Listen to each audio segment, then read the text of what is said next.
मेरे कातिब मेरी तकदीर का पैगाम लिख देना, मेरे कातिब मेरी तकदीर का पैगाम लिख देना, मेरे तन के हर एक हिस्से पे हिंदुस्तान लिख देना। मुझे मंदिर भी प्यारा है, मुझे मस्जिद भी प्यारा है, कहीं पे राम लिख देना,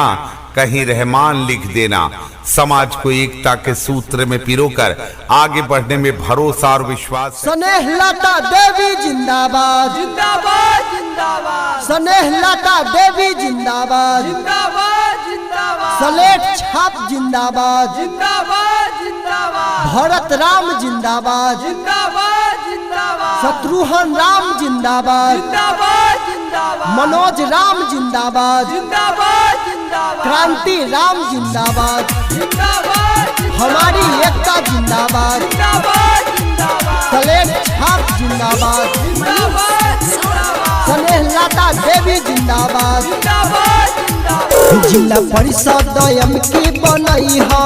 स्नेहलता जी के है जीतई है। जिला परिषद एम की बनई है स्नेहलता देवी के जीतई है। पूरा बिहनो दस खारा बारे दी है चाचा ध्यानमा राम के पगड़ी बचई है सलेट छापर बटन दबई है स्नेहलता पर रखी है ध्यान। स्नेहलता देवी जिंदाबाद स्नेहलता देवी जिंदाबाद सलेट छाप जिंदाबाद पूरा बिहार नौता के जनता समाहन बारे पूरा बिहार नौता के जनता समाहन बारे जिला परिषद एम की बनई हो स्नेहलता जी के जीतई हो बत न भूलई हो यद चच रखी है न कर है निसनमा सलेट छापर दबी है बटनमा मनोज राम पर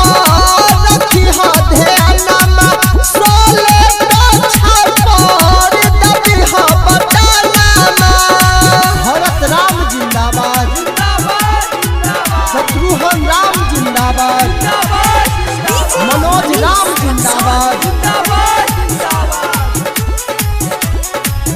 गाबे अभ्यास प्रचार हो चाचा दी हो ध्यान हो गाबे अभ्यास प्रचार हो चाची दी हो ध्यान हो स्नेहलता जी के जीतई हो चाची विजयी अम की